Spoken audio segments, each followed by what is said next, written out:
Yes, my dear friend, welcome back to the channel. Very good morning to you wherever you are on the globe, on the continent of Africa, in Europe, in America, in Canada, Australia, or right there in Southeast Asia. Dear friends, you are highly welcome. It is a new day, Wednesday morning, precisely, wherever you are. Well, this is Salon's blog. I receive all your comments because Mikel Obi issue is up again, and I have received every comment from you guys, and I'm grateful. I am very much grateful that you guys are still here on this platform with me. Now, I'll be bringing the full comment that I received at the end of this video. Don't go anywhere. But before I start the main video, I want to say something, and I'll read one comment. The rest of the comments will come at the end of the video. I want to say this. I have absolutely nothing against Mikel Obi. Nothing. And if you listen to me carefully in my video yesterday, I made it very clear that there are few things that he said, especially talking about the ownership. I agree with him perfectly. But I have a problem with him going after the players. That was my word. But most of you left out that side. And when I said I have a problem with Mikel Obi going after the players, you people did not listen to that one. So long as it was a Mikel Obi, you guys are coming after me, no problem. We have our opinion on issues. But quickly, my good friend Odunayo, let me read his comment. Then when I come back, after the end of the video, getting to the end of the video, I will make time to read every other comment. So don't go anywhere, watch the video to the end. Odunayo Oyo says, good day, Salon. I am still Odunayo Oyo from Lagos, Nigeria.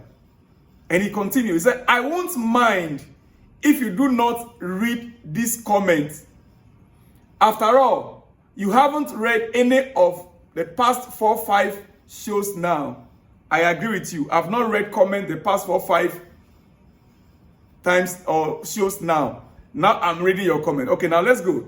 He says, is there any problem with you on all Obi said yesterday? Is there any problem with me on all Obi said yesterday? The answer is my problem with Obi, not all, partly. Why do you always have issues with him? Are you saying he should not talk about lackluster performances of these players? Do you want to tell me you haven't criticized Chelsea players in your show? I love you and your show so much, but this your issue with anything Obi says is pissing me off, honestly. On Rhys James, he spoke extensively about him and his leadership. In your church mind, can you boldly say that Rhys James can command Enzo Fernandez? He is 100% right on everything he said about both players and Chelsea hierarchy. Come on, let us face the reality. These current Chelsea players lack discipline. That is why they behave the way they like. He didn't say James is faking the injury. Please get your facts right and stop misleading the followers. Well, it's long, but let me just end it here. And let me just end your comment here. Let me focus on the main news. I'll get into the end of the main news. I'll be back to comment again. But quickly, I appreciate you, Odunayo. I appreciate you so much. You're one of my favorite, followers on this channel. But I want to point out something quickly. Mikel Obi, as an ex-player, as a Chelsea legend, the respect will always be there 100%. Nobody, no Chelsea fan, no true Chelsea fan can say that Mikel Obi did not pay his dues for Chelsea. He paid his dues, he sacrificed for us. More especially, our first Champions League in 2012. So I will not sit anywhere and say Mikel doesn't love the club. I understand the passion of Mikel. Want to see his club back on top. And that is all we are all fighting for. But in my statement yesterday, and because of you guys, I am very careful on the choice of words I use. You see, Mikel, as an ex-player should know what leadership in Chelsea is. We know that Reece James lacks certain leadership qualities, but he is the leader. He might be on and off the field. So he might not have the courage when he's off the field to talk to the player. Why did you make this mistake? Why did you do this? But when he's on the pitch, every player on the pitch is expected to obey him as the leader. Off the pitch, so long as he's fit and he's part of the playing body, off the pitch in the dressing room, his voice will have to be heard by every player on ground. If Enzo Fernandez failed to hear Reece James out, then Enzo Fernandez is trying to bring problems to the dressing room, and that should not be accepted. So I don't want to accept the fact that Mikel can just say Enzo Fernandez or some of the players will not listen to Reece because he's on and off the pitch. And I also want to point out quickly, the truth remains that what the players are going through is the doing of our coach. What Chelsea players are going through right now is the doing of our coach. Yes. Why? If you look at the data, Chelsea players' data right now, and still believe this is not the manager's fault, then you are deceiving yourself. You go back and you check the data of the players statistically. If you think the decline of these players in their performance is not the fault of the coach, then you are making a big mistake. Yes. You are either ignoring the numbers or refusing to acknowledge reality. The club will be analyzing the data carefully, and regardless of the media narrative, regardless of what you and I will say, Enzo Maresca will be under serious pressure at the end of this season if Chelsea did not qualify for Champions League. I'm telling you, his role is clear. Our head coach's role in this squad, in this Chelsea setup, he is a coach. His role is very clear. Maresca will be under a serious pressure. His role right now is clear. He was hired as a coach to improve the team through coaching. Looking at the season as a whole, dear friends, he has slightly underperformed. He has underperformed. Each person should be evaluated based on their specific responsibilities. Each player, each coach, including the goalkeeping coaches, each person should be evaluated based on their specific responsibilities. And Maresca's job was straightforward.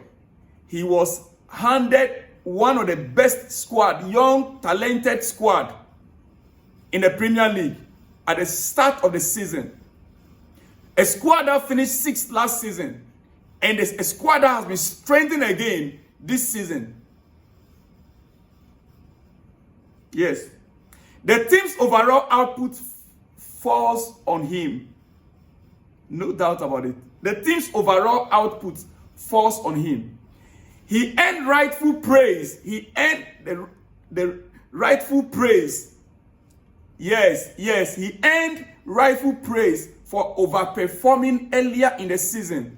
We were on this channel and we were praising him. We were giving him the credit when the team was performing. And it was rightfully, earned by him. But now that the team's performances have dipped. The team's performances right now have dipped, largely due to his own decisions. He must be held accountable.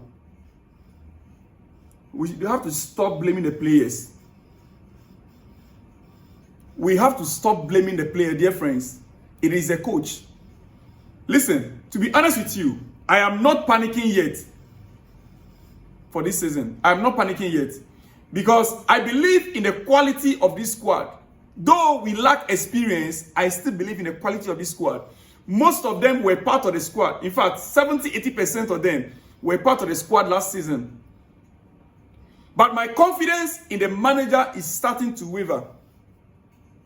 My confidence in the manager, Enzo Maresca, is beginning to waver. And as I have done all season, dear friends, I will continue to adjust my views based on new information and clear evidence. Accountability is key. Chelsea fans, accountability is key. We are mounting a protest. I am fully in support of the protest. I asked you guys a few questions 2 days ago. Are you asking for Cleric or Bluco out, or you are asking of change of model? I am asking for change of model. System of play. Enzo Maresca is so rigid in his style of play. So remember I said accountability is key and we must assess the situation objectively. The challenge now is Maresca's hands on his players. Enzo Maresca must put hands on his players and get them back to full fitness, full confidence to perform and deliver on a pitch of play. He has the resources, but the question is, can he inspire the team back into confidence and secure the top 4 finish? Time will tell. And listen, this is my reason why I will not like, or I'm not in a position to admit or to accept when a player like, an ex-player like Mikel Obi will be going after individual players. The more you do that, the more you are bringing their morale, their confidence low. Instead of we getting them back on course. Mikel knows this. He knows this. Dear friends, I have no ill intention, no evil against Mikel. I want you guys to get that very clear in your mind. I am about to run up this morning. It is your breakfast. And I should be back later. But quickly, on your screen, okay, let me just say, Chelsea's points total after 25 league games in the past 6 seasons. Chelsea's points accumulated.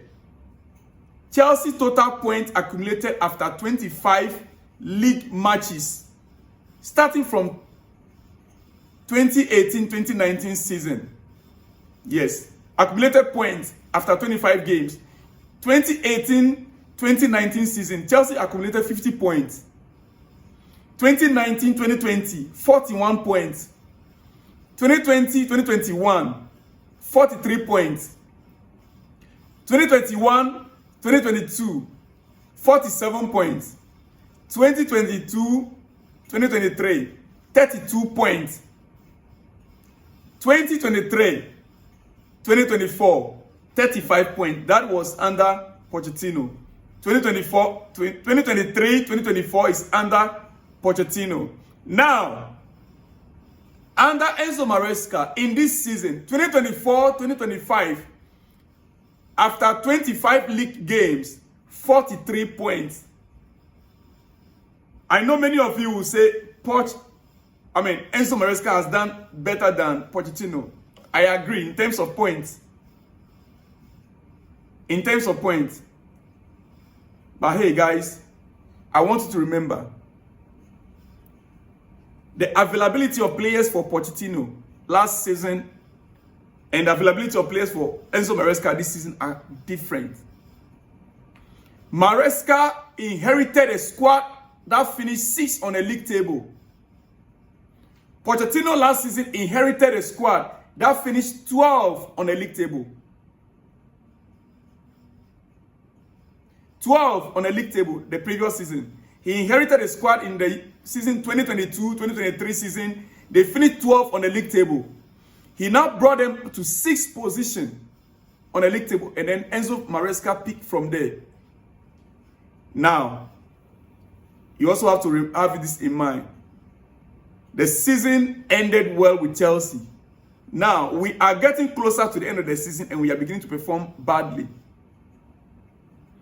That should tell you that Enzo Maresca have a better squad right now compared to last season, number one. Number two, it is never the fault of the players with their performance right now. It is all about the coaching system, the style, and how will I put it? Yes, the formation we are deploying on the field of play. The coach has a lot of work to do on these players. Our next game is against Aston Villa. Very tough one for that matter. Are we ready? Dear friends, let me conclude by saying, Mike Kagan, a pundit, said something. He said, I spoke to people inside Chelsea, and the message really is that this season is all about qualification for the Champions League. They're 1 point away from it. Yes, they are in the midst of a bad spell. They've had horrendous injuries like certain other clubs, and there is no panic. There is no panic. But if this Chelsea squad fails to qualify for Champions League, Enzo Maresca will be hot. The pressure is already on. Dear friends, let me go to the rest of the shout out and I'll be out from here. I'll be back in the afternoon with more exclusives. Quickly. All right. Frederick Amababe says, please stop supporting the players. Jackson is a waste of money. When your ASN got injured, Mikel stood and covered that space. So please stop talking all this. Please, thank you, Frederick Amababe from Biasla State, Nigeria. Big shout out to you, Frederick, from Biasla State, Nigeria. No problem. You guys, I know. He continued, he said, but you and I know, during Mikel's time, no one of these players will make a team, but you always go against him because he's not a Ghanaian. Why? All these players are messed. All the players are all not good enough for Chelsea. Thanks, Frederick Amababe. This is where I used to have problem with some of you guys. When you point out that because I'm a Ghanaian, that's I'm against Mikel, then you are all getting it wrong. You don't even know me. You don't know me. 5 of my siblings are all in Nigeria. They are Nigerians, my siblings. My mom is in Nigeria. My kid brother, the one who follows me directly, he's 43 years old.